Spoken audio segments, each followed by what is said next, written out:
How to fix Roblox chat not working. Hi everyone, welcome back to our channel.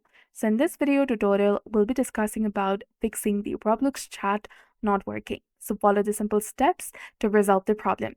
First of all, you need to go ahead and log out of your Roblox account and log back in. For that, click on the settings icon in the top right and then click on log out. And this will instantly log you out from the browser.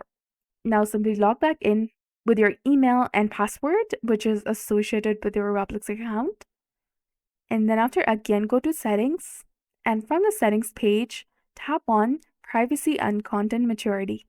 Now make sure that the account restrictions is disabled, and under communication, which is below content maturity, ensure that your settings are at least at the default settings.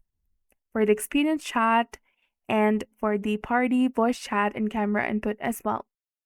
Go to experience chat and set this to everyone. Also go to the party and set to friends or everyone if it's available. Enable your voice chat, enable your camera input, and also go to visibility and private service and set each and every settings to everyone or your preferred setting that isn't no one. If it is set to no one, your chat won't work. Simply adjust these settings as described and your Roblox chat should be working. So if this helped, please leave a like and subscribe. Thank you so much for watching. See you in the next one.